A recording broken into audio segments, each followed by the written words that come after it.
Thank you very much, Choir. That song was a very timely reminder as we come to the end sa ating Librot niya series in relation to the letters to the seven churches in Asia. No, kana ma-remind ka that we have a God who is almighty, unchangeable, eternal God, and that's who we are worshiping right now. No? Kaya sa sining aga, I just would like to invite you to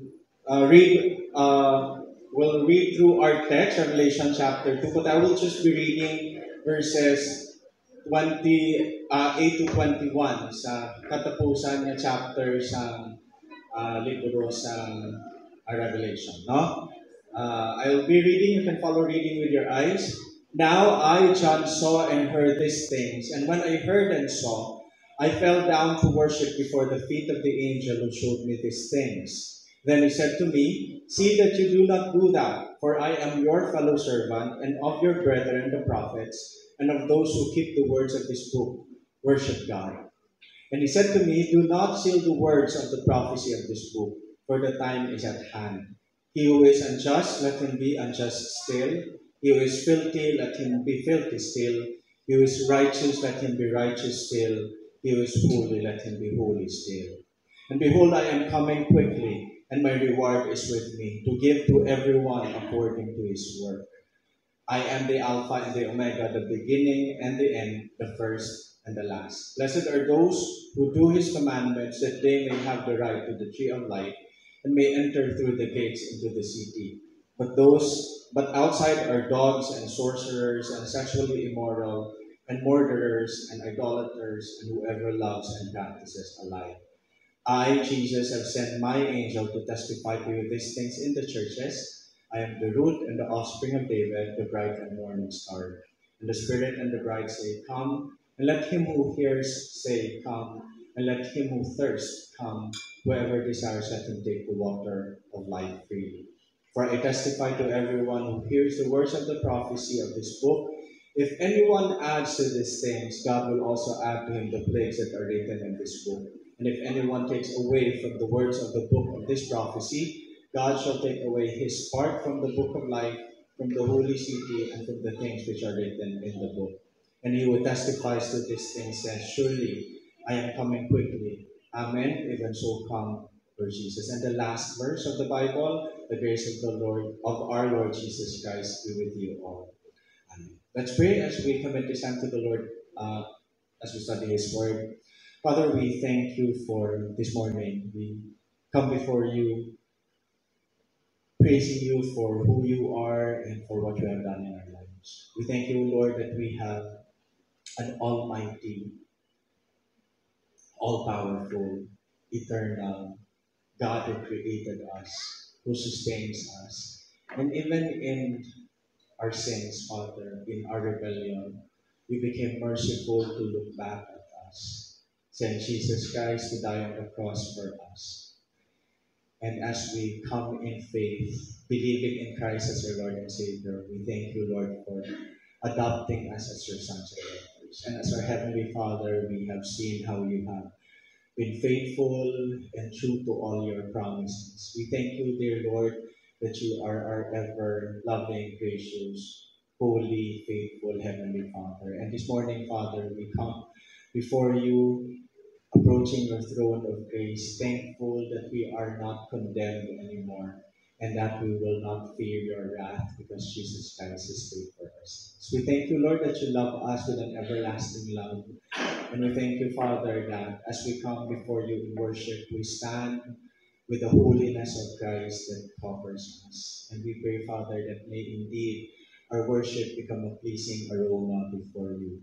Thank you, dear Heavenly Father, that we have seen how you have sustained us through the past weeks and days and months. And we thank you, Father, that this morning we can come together and worship you through songs, worship you as we fellowship, and even, Father, open your word and meditate upon it. We pray, Lord, that as we would study your word, we pray, Lord, that you will open our eyes and our minds, that we will see the things that you would like us to see from the scripture passages that we will be learning this morning. We pray, Lord, that you will cause us to see you more, cause us, Father, to love you more.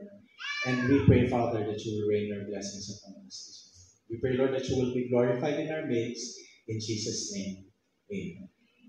Okay, we now come to the last series sa aton nga lipot nga series in relation to the seven churches in Asia. No, natun-an ta that the book of Revelation was written by Apostle John, but he wrote it when he was exiled in the island of Patmos. And as he was there, sa verse 10, he said that I was in the Spirit of the Lord's day, and I heard behind me a loud voice, as of a trumpet, and of course, this is the voice of Jesus Christ. He described himself, Jesus Christ described himself as I am the Alpha and the Omega, the first and the last. And what you see, write in a book and send it to the seven churches which are in Asia, to Ephesus, to Smyrna, to Pergamos, to Thyatira, to Sardis, to Philadelphia, and to Laodicea. And we see that the whole book of Revelation was actually a letter of Jesus Christ to these churches. No? Makita ta nga sa pagtuon ta, these are actual churches that were existing during that time sa Asia Minor, present-day Turkey. Kag may mga konteksto nga mensahe ang Ginoo para sa ila.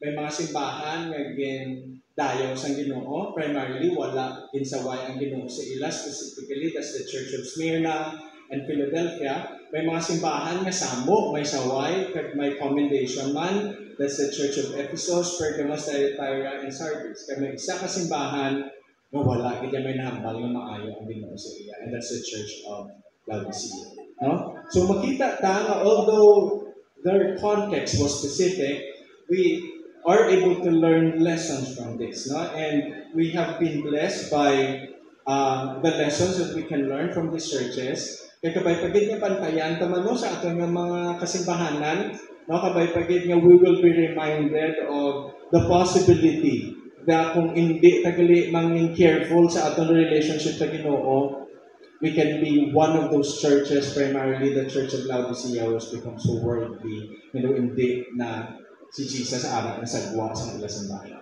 no? And as we turn chapter 4 verse 1, makita ta nga right there nagsugod na ang revelation ni Jesus Christ in line with what will happen in the future, no? So from Revelation chapter 4, ginpakita ni Jesus Christ kung anong matabo thereafter, the heavenly throne, praising God, and then later on the sufferings which will come here on earth, the great tribulation as the Antichrist will reign, as the beast will reign, and then eventually maabot ang time that Jesus Christ will reign for 1,000 years. And this ends sa Revelation chapter 21 verse 1, when John was given the opportunity and the privilege to see the new heaven and the new earth, no, as the old heaven and the new earth pass away. Kaya makita tada halin sa verse 1 ang pag-describe nga makamot that heaven is actually a literal place, hindi lang sa imagination, no? And the description ends sa verse 22, chapter 22 verse 5, sa line nga, there shall be no night there, they need no lamp nor the light of the sun, for the Lord gives them light, and they shall reign forever and ever. No? Kaya dira nag-end ang description sa tanan ng future events. Kapag lampas ta sa sinang verse is the closing part of the letter. No? Kaya sa nagligad nga Domingo na tun-an ta ang parte sa langit, no? Parte sa aton nga hope, no? Kag kinahanglan gali naton mabantayan man because we have so many misconceptions of it, no? Nang kisa ka panundong ta ang langit ka boring kay kung ang nahatag sa imo nga imagination sa langit, makuha ka lang heart, matukar ka lang praise the Lord, and that will be forever. Kung boring maging siguro, no? Biskan ano pa nga klase sang singer, no? But we take note that that's a misconception because if there is a place that our hearts are longing for and are created for, that will be heaven in the presence of God. No? Nanamian ko sang description ni Randy Alcorn sang heaven. He said, earth is an in-between world touched by both heaven and hell. Each leads directly into heaven or directly into hell, affording a choice between the two. The best of life on earth is a glimpse of heaven. The worst of life is a glimpse of hell. So panumdumon mo lang ang isa ka time diri sa kalibutan nga magwae mo tagipusoon sa kalipay. It's just a glimpse of what heaven is like. Panumdumon mo man ang tion, nga grabe kay kasakit, grabe kay mo pag-antos, and it's like a glimpse of what hell will be like. Kaya kung panumdumon mo ni Bala, makapanumdum ka nga bukay, higas ang Ginoo. Nga imagine mo, you are spared from such great suffering, but also at the same time, you are prepared for such joy to come. Kanami, panumdumon nga pagtungtong mo to, pagtapak mo sa langit, ang pinamalang ikakamambal tuod, amazing grace. Because you're not worthy of the joys, and God spared you of what you really deserve. And that will be heaven. Kaya tungod sina, we have an eternal hope, and that hope is enduring. We have an eternal home, and that will encourage us to invest for eternity. So we ended our study last time building on the first half of the last chapter of the Bible. Kaya subong, ang sunod na pamangkot, how then can I invest for my eternity? Ano pwede kong mahimuon subong that will enable me to say that I did not waste my life, but I'm investing it right now for eternity. And the second half will provide us with some answers to the question, how can I invest my life for eternity? And the first one is found in Revelation chapter 22, verse 8 to 9. Isa na ka-experience ni John when he said, "Now I, John, saw and heard these things. And when I heard and saw, I fell down to worship before the feet of the angel who showed me these things. Then he said to me, see that you do not do that, for I am your fellow servant and your brethren, the prophets, and of those who keep the words of this book." Kaya ang sabat si isang angel, worship God. Again, wala takabalo kung anong itsura sa sining angel. No? The only description that we have for what physical descriptions angel would look like sa Isaiah, nakita ni Isaiah that seraphims have 6 wings, ginakover iya sa isa ka pair, ang iyang nga isa ka pair ginagamit siya sa paglupad, ang isa cover sa feet, no? So isa na sa Gospels, we see that every time angels will show themselves to human beings, they show themselves to be more superior, no? Grabe sila kasanag, no? Grabe man sila kagwapo, kaya they also show themselves physically masculine in gender, no? Kag may mga angel na din-mention sa Bible, si Angel Michael, si Angel Gabriel, no? Kag wala takabalo kung ano to ang itsura sang anghel nga natupad ni John. But ang nahimo, after the angel told him everything and showed him everything, ang iyang una-unang reaction was fell down and worship the angel. Kasi sa verse 19, sa wise isang angel, ay hindi mo na pag-imuon, kaya nga, pariho lang ta nga servant, sa kuli, pariho lang ta kaliber, just like your brethren, the prophets. In fact, ang imuon mo, worship God. Kaya kung tulukon mo, wala ka kalalawan, because this is already the second time. Kaya ang first time was in Revelation chapter 19, verse 10. Ang mumangyapon ng reaksyon. Sa nakita ni John ang marriage supper of the Lamb, kag na-amazed din sa pakita siya sang angel, ang term sa verse 10, and I fell at his feet to worship him, but he said to me, see that you do not do that. I am your fellow servant and of your brethren who have the testimony of Jesus. Worship God. For the testimony of Jesus is the spirit of prophecy. So makita mo, nga second time, si John sa 19, siguro okay pa, no? Worship siya, kaya ma-amaze ka man din, no? Kung may anghel, siguro, kaya makita mo, nga superior sa laban siguro, ang tendency nato ng mga tao, our default, sa to worship and be amazed. Huh? Kaya si John, ang muna natapos, siyempre rin sa way, tindog ka, worship God. Kaya ang ikadua, makita tatlo gyapon sa verse 9, amo gyapon yung experience. Kaya panundong ko pala kanami lang kay John, no? Kaya kung ako yung writer sa Revelation, ma-request ko kay Jesus, Jesus, pwede i-edit ang final copy. Pwede nilang i-include ang Revelation 22 verse 9, kag ang Revelation 19:10, kinukulaan man na Lord Jesus, ng apostle, na ko, timulang, na ko, naman patay, na ko, mapatay, na ko din sa island sa Patmos. Tapos, mabasahan nila na si John nag-worship sa angel. Pero wala kang pa-edit sa ginagawa. Pero makita, tabla, no? It's our tendency to worship. Ang sapat sa angel sa iya, you worship God. And if we would like our lives to be invested for eternity, we have to make our lives a life of worship. Ang worship ko na gingamit, it comes from a Greek term which means to bow down or to fall prostrate. Nga maghapa ka kag magsimba. It's more physical in nature. Kag amo ni siya nga klase sang worship ang ginpanggamit nga words every time ang mga tao kapalapit kay Jesus and worship. Sa Revelation, amo man ni that when they worship, they fall down. Pero matingala ka nga sa Gospels, amo ni nga klase sang word ang gingamit, but through the letters sa epistles, wala kuno gingamit ang amo ni nga term, which is more physical in orientation. But rather, paghambal ni Paul sa Romans 12 verse 1, present your bodies as living sacrifice, holy acceptable unto God, for this is your reasonable worship.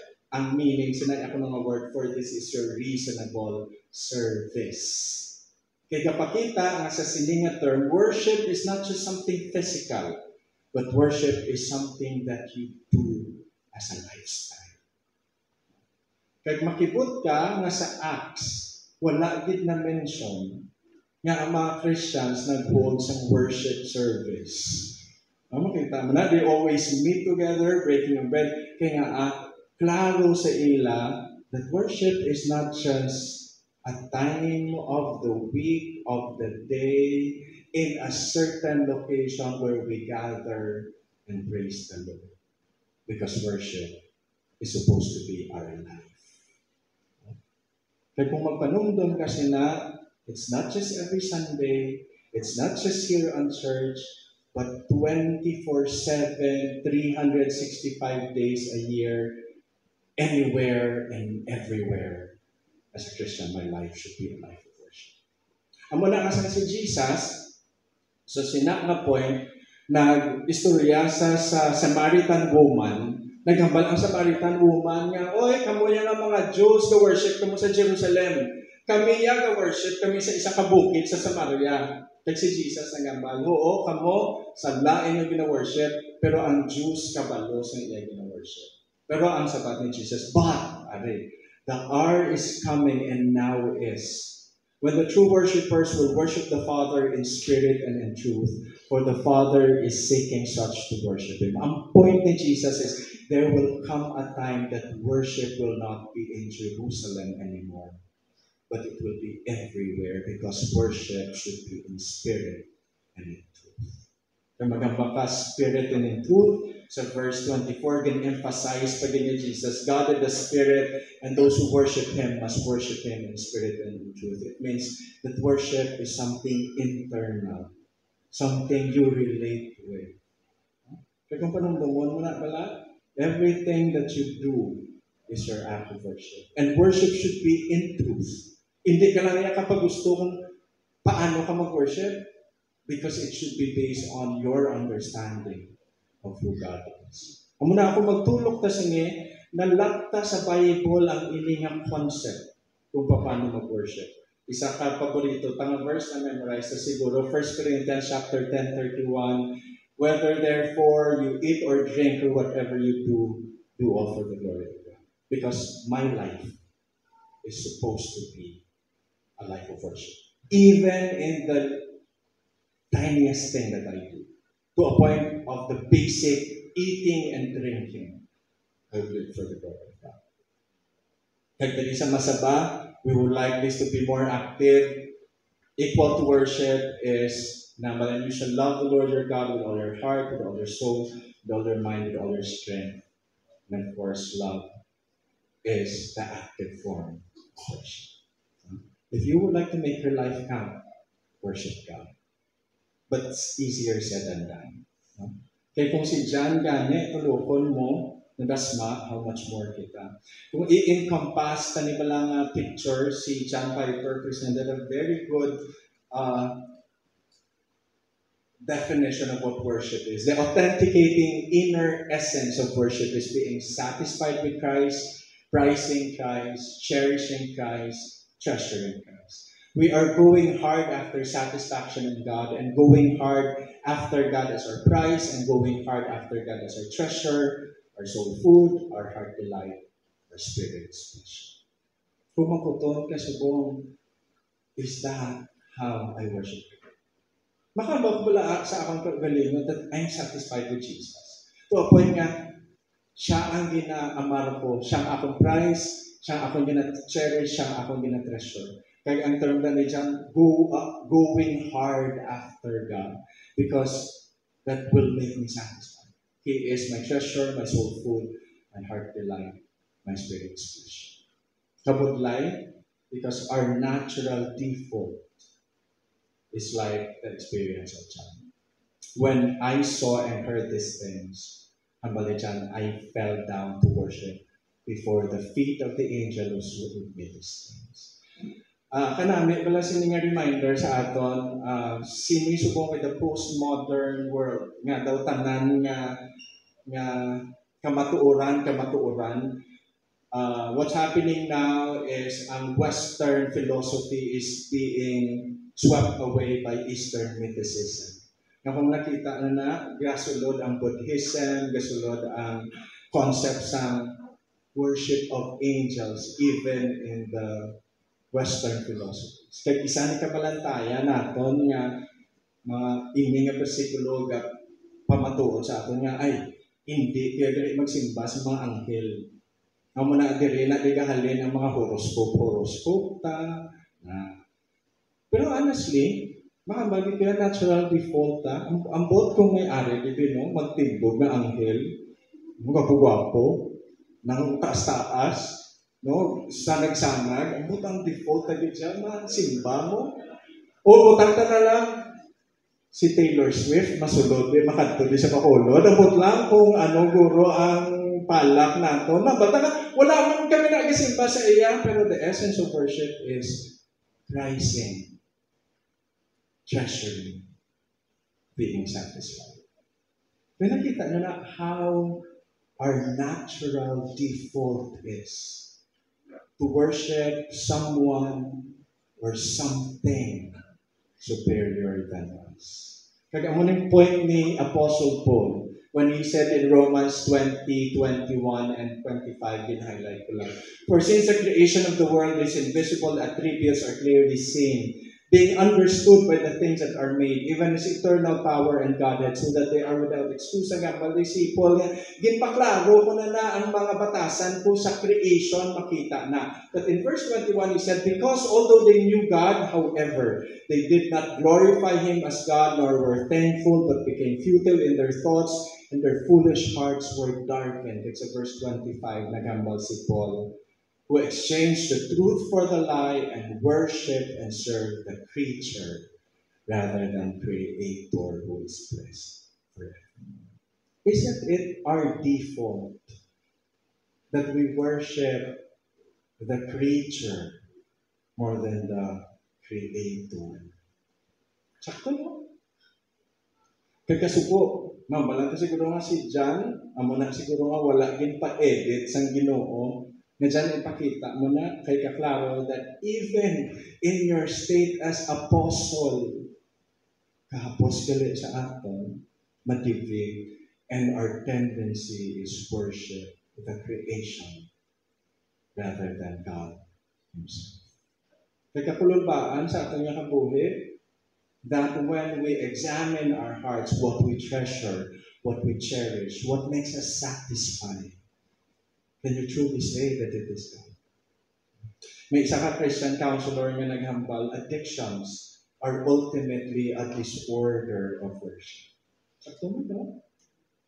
Naghambal sa, we worship our desires over God. We desire the things of earth more than the one who rules them. Kung ano man na ang klase ng addiction, whether addiction sa drugs, sa alcohol, sa bisyo, sex, money, cellphone, time, chismis. No, tanan, makita nyo? Tanan, puno sa ako na ulo, tanan nga ginaamaro ko, kag ginalagas-lagas ko, is actually simply a distortion of worship which I give. Should I give to God? Kaya ang hambal na this being so, worship is the true deepest need for addicts. Pagindugan nila as it is for all people. Sa psychology, kadamo ginagamit ng mga conditioning ng mga steps or ways to get you out of addiction. But in reality, it's really a matter of the heart. Napa-realize mo? Ano ang mga puno sa ako na Panginoon? Ano ang gapasan na gagapasiga sa ako ng mga mata every time? Ano ang ginaambara ko sa sinabi ko? Because possibly, mahaba ka, they are taking away the place of God in our hearts. Nanamian ko na ganun isa kakanta which we sing here in church. Turn your eyes upon Jesus. Kag ang line na, and the things of earth will go strangely dim in the light of His glory and grace. Because, sa sininga point, addiction is simply a heart issue. Kaya kung itulog ko na gali sa kay Kristo, makibot lang ko when I desire, cherish, prize Jesus Christ as my all in all. I realize that the things of earth will go strangely dim because what I want the most is Christ. Kamusta na na? Isa kalaglukan kung pamangkuton ta ang question, am I authentically worshiping the Lord? Kinahadlok pa sa sabat. May ma-realize na yes. At times, Lord, my heart is drawn away by the creation more than the Creator himself. And worship is something that we have to ensure. Nakabaypagid that my life will indeed be a life of worship. If I want my life to be invested for eternity, worship God. Number 2, yung pakita din ni John, may mga dialogue, pwede nga kasulit-sulit natin dialogue kung mag-observe ka, the angel, si Jesus Christ, like si John. But the angel said, and he said to me, do not seal the words of the prophecy of this book, for the time is at hand. And when we talk about sealing, it simply means, hindi mo sila daan kaya hindi patapos ang istorya. Wala pa natapos ang istorya. So, naghambal ang angel, the time is at hand, all the things that you saw will come to pass and it will come to pass soon. So sa verse 11, katingalaan, nagambal din siya pala, he who is unjust, let him be unjust still. He who is filthy, let him be filthy still.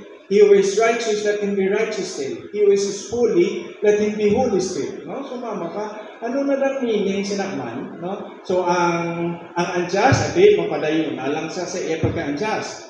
Ang filthy, ang kahigo, sige pagpadayon na lang siya kahigo. Pero ang gambal nga, righteous, let him be righteous. Ang holy, let him be holy.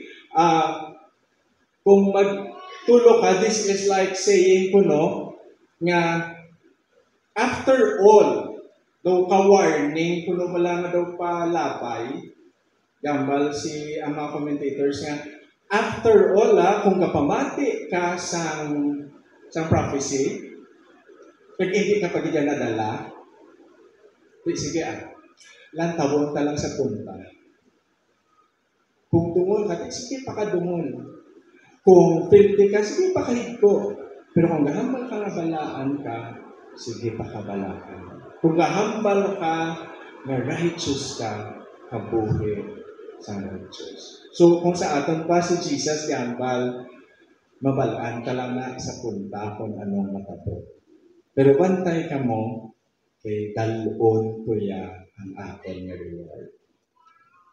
And I will reward those according to His works. And for me to invest in eternity, number 2, gambal sa aton that we must be willing to uh, walk our talk. Pero na sa verse 14 and 15, blessed are those who do His commandments, obey the gospel of God, that they may have the right to the tree of life and may enter through the gates into the city. It's a verse 15, gin-emphasize siya, pero ang sagwa are dogs, sorcerers, sexually immoral, murderers, idolaters, whoever loves and practices a lie. It does not mean nga sagwa sa city, but sagwa sa presence ng Ginoo, and that will be in it.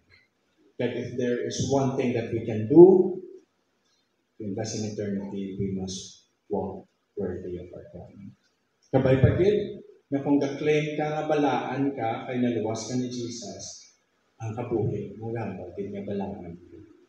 Kabay pagid kung ga-claim ka nga Christian, kag righteous ka na, kabay pagid that your life will show that you are indeed righteous. Amo man ni ang hambalya sa 1 Thessalonians ni Apostle Paul when he said, you are all sons of light and sons of the day. We are not of night or of darkness.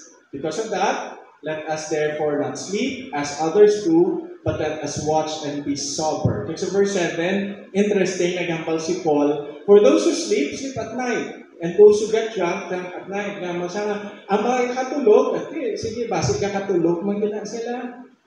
Ang mga hubog, hubog, magdala sila. Ang mga daw hindi Christian, base daw hindi na sila Christian. Kaya mo ng warning. So nagambal si Paul, but let us, those who are of the day, be sober, putting on the breastplate of faith and love, and as a helmet, the hope of salvation. Kabay pagid nga our lives when we look back. Makambal pala nga ho, Lord, ang ebidensya pala, Lord, sa kabuhi ko, gahambal, Lord, na ginuwas mo man dito. Kaya kung nakakulunbaan, ako mag-check ka pala sa ebidensya sa kabuhi mo, galibog pa ulo mo kung Christian ka o kung hindi. No? Pero gambal si Paul be sober. Kaya emphasize pagit ni Peter, nagambal siya, therefore, brethren, be even diligent to make your call and election sure.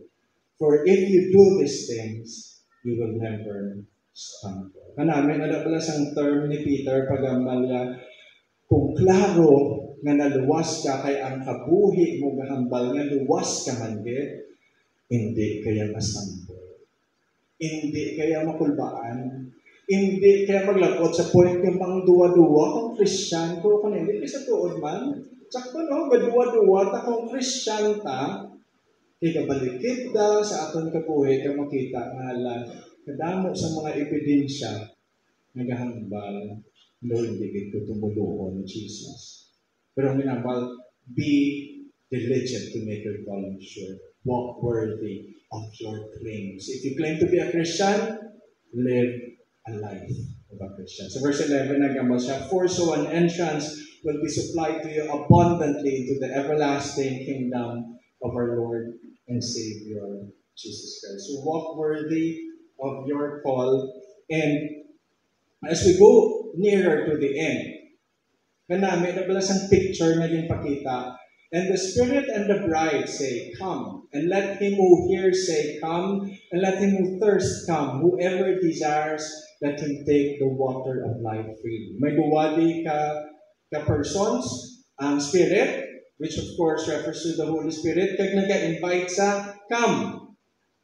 Kag ang bride, which is of course the church, kanami, balaki, hasta sa katapusan gali, eternity, ang invitation sa church will come to Jesus and experience Him. Take the water of life freely. Hindi ba mo ng message natin subong? Ginasugot na to go into all the world and preach the gospel. And that kind of message will ring out until the whole eternity. Kanami. So, next, how can I invest my life for eternity? Witness for Jesus. Witness for Christ. Ang picture sa Isaiah, halin sa Old Testament, is an invitation. Those who thirst, come to the waters. You have no money, come buy and eat. Yes, come buy wine and milk without money and without price. Kag ang iniha water, si Jesus Christ, kag ang pag-describe ni Jesus sa iya kaugalingon while He was talking to the Samaritan woman, whoever drinks of this water will thirst again. Samaritan woman, ang makuha mo sa imo bubon niya, makapauwaw pa sa imo. But whoever drinks of the water that I shall give him will never thirst. But the water that I shall give him will become in him a fountain of water springing up unto everlasting. Think pamangkot sa aton, have you taken this water? Kabay pa. Na nakainom na ta sa water of life. Kabay pa na nakilala ta na si Jesus. Kabay pa gid nga we are being satisfied by Him every day. Kung wala pa, the invitation to you is come. Kung nainom mo na si Jesus, we join in the church, calling others to come. Pagka namin ang privilege, no? Ngayon na hambalan ka pala sa nito, witness ka na ako, ambassador ka na ako, and the whole story of the church will always be an invitation to people outside, inviting them, come and experience Jesus more. Kaya namin, ang picture pala sinay, kung ikaw witness si Jesus, in described sa Isaiah 52:7, how beautiful upon the mountains are the feet of Him who brings good news, who proclaims peace, who brings glad tidings of good things, who proclaims salvation, who says to Zion, your God reigns. Kanami, no? Ang background sini, usually sa wartime, ara ka, pag nakita mo nga tapos ng gira, ikaw ang messenger, gadali ka pulit sa inyo balay, kapang latas ka sa mga bukid, kamambal ka nga, tapos ng gira, tapos na. Kaya ang pag-picture ni Isaiah sang sina ng mga feet, how beautiful are those feet which brings good tidings. Namin ko, no? Kung ikaw naging messenger, no? Ikaw kinamuna-una, mambaloy, daog na nato na ang gira, nagpuli ko kayo napabalo sa inyo, tapos ng away. And that's a glad tidings of peace. And you know what? When your feet, kapag latas man, kamangambal, kadalas ang gospel is like saying, the war for our sin is over because our God reigns. Kanami, panungdumon, no? Kabay pagid nga, ang mga tiil nyo will also be called beautiful. Yung pamakotak isa sa tiil, kaya kapang latas man. Sa tiil, gakat ko ako ng mga tiil. No, kapang latas ko ayan sa mga kabukiran, naghahambal nga, our God reigns, tapos ng away. Kapag kapang latas, kakaga ikaw yan kapangaway, kabay pagid hindi lang ang na. No? Pero nakita nyo, when you become witnesses for Christ, ang hambal sa Bible sa imo, your feet are beautiful. Because it brings the good tidings of peace. The war for sin is over. Because our God reigns. You want to invest for eternity? Witness for Christ. Bantayan na lang galing kung mag-witness ka, kaya may warning. Anong warning? I testify to everyone who hears the words of the prophecy, if anyone adds these things, God will add to him the plagues that are written in this book. And if anyone takes away the words of this book of prophecy, God shall take away the part of the book of life from the holy city and from the things which are written in this book. So, gambal, ayan si John na pwede kubuhinan kagdugangan ng Bible. Ang point lang ni John, if you are a person nga ginabuhinan kag ginadugangan mo ang Bible, meaning sina, you did not understand the Word of God, meaning sina, you are not saved. Kaya isa na kada po ang warning kung paano tagali insindihon ang punong sa Ginoo also will determine the fate of our souls. I hope may katindog tayo sa chat ko. I hope nga ang pagkilala ta sa Bible, tuod-tuod, wala sang sobra, wala man sang kulang. Because if you take away or if you add, it only means that you are not saved. Kaya sa pag-end ni Jesus, nagambal siya, he who testifies to these things says, surely I am coming quickly. Kaya ang third ako nga quickly, walang kakahulugan. Quick, that is immediate, but rather quick, that it is imminent. That anytime it could happen. It could happen now, it could happen tomorrow, and that means that I must be ready. Kaya ang hambal ni John, si John na nag-amen kaya nagsabat siya, yes Lord, even so, come, Lord Jesus. And as we wait for eternity, I hope that we will do it in an earnest manner. Pwede din nga kahulat sa kay Jesus, kaya may mga hulatan na yung nakapoy, no? Nakapoy na kuhulat, natakpan na kuhulat, no? May mga mula, no? Nainit na kumagulat, pero kabay pagkidyan sa kay Jesus, magambal ta hulat, may it be sincere, and may it be excited. Kung pamangkutol ka mo subong, excited man ka mo. Pareho man ka mo, ayan, sambal ni John, pag-ambal ni Jesus, surely I am coming quickly. Tapos sa naka-amen, Lord, even so come, Lord Jesus, come. Or kisa mambal ta, nakapoy, natakaan ta, or ang pinakadlukan, nakulbaan. And just like what Paul said, shrink away in his hand.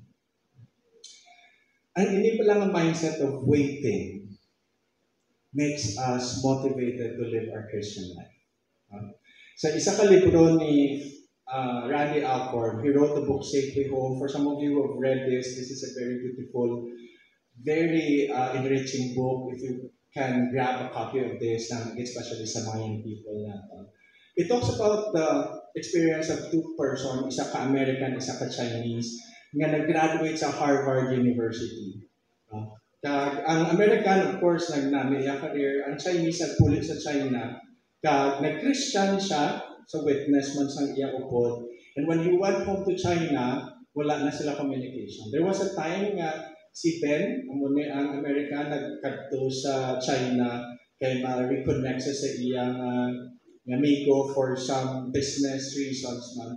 Kaya nakita niya nga si Li Quan, ang ngalan sa Chinese, PhD in Harvard, nakita niya that was working in a shoe shop. Mga pang ubra sapatos, imagine mo, doktor ka nga sa Harvard, tapos may gamay ka lang sa patusan, kapangayo ka lang swilas. Kaya nakita, sana nga ha? And dito, ipakita ni Randy Alcorn ang experience sa isa ka persecuted country na pwede ka legitimate opportunities in life because of persecution. Kasi si Li Quan has been a faithful believer in Christ. Kaya nakita ni Li Quan ang mga sufferings when he stands for Christ. It can actually cost his life. Kaya nanamian ko sa kay Li Quan because every morning when he wakes up, he asks this question, is this the day? Napamangkot din sa isang question, Lord, sino na kong adlaw mapatay? Lord, is this the day when I suffer for you, I will die? Pero tulungan ka pessimistic man ano. Pero you know what? Kasi kulang sa aton is asking the question sa aton man, Lord, is this the day? Diba si Puod, this is the day. Wala ta kabalo? Pwede nga kwaon ta sa Ginoo pagwa ta karon sa church? Or wala ta kabalo ba si antes na matapos Jesus Christ will come? Pumamangkot ta adlaw-adlaw sa atong kabuhi. Lord, is this the day that you will come? You know what? It will make us wait for Christ earnestly. Kasi laki siyang problema ta, wala na taga-pamangkot. Kung ang balang isang doktor mo, you have 24 hours to live. Kagwasa mo ng oras mapatay ka, what do you think you will do? You will do the things that will have significance. Laban-laban guro, bisitahan mo, tanan mo nga parentihan, kag tadlungon mong imong relasyon sa ila because you know that that's the only thing that matters. Kaya kung question nun, tanan doon mo, hamba ko, every time I wake up in the morning, I ask God, Lord, is this the day na kwaon mo ko? Or is this the day na malagot ka? Because it will make my day a day worth living if it should be my last. Kaya ma-realize ta na this essence of looking at Jesus will encourage us to live our lives now in faithfulness to the Lord. Amo ning hambal ni Paul sa kay Titus, for the grace of God that brings salvation has appeared to all men, teaching us that denying ungodliness and worldly lust, we should live soberly, righteously, and godly in this present age. Kag ang sugdo niya sa verse 16, looking for that blessed hope, the glorious appearing of our great God and Savior, Jesus Christ. Mga namin, nakabay pagkat what motivates me right now to live is because I'm anticipating a time which could be the day when I will meet Jesus face to face. Kaya kakulumbaan, be, nga base pala mamangkot ka, is this the day or wala taga pamangkot kaya base we have been so comfortable in this life that this has become our home. Is this the day? Wait, eager. Okay, the most important thing mo on ta, worship God. Walk worthy of your calling as a Christian. Witness for Christ. Wait eagerly and live your life. A life that's worth living today in view of the Holy Spirit.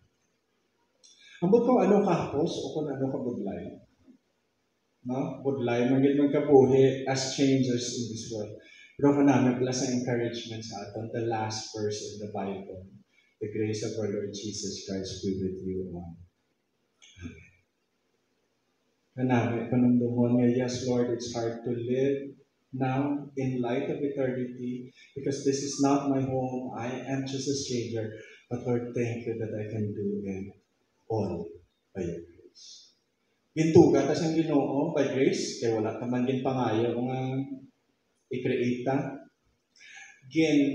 Sustenta siyang Ginoo by grace, nga in-spite sa akong kadungol, antes ko nagkilala kay Jesus, gin-sustain niya ko.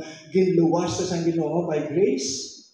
Gakabuhi ko subong, becoming more like Christ by grace, and I will be glorified still by grace. Kaya mo na ang katapusan ng verse sa Bible ga-encourage sa aton. You can live your life today in light of eternity, knowing that it's not just you, but it's the grace of God that will sustain you. As we end the series, kapag this will encourage us to have that eternal perspective. That I hope that how we live our lives now will be in view of what the whole eternity will be for us. May God bless His word. Let's pray. Father, we thank you for this reminder. We pray, Lord, that you will bless this in our hearts. In Jesus' name.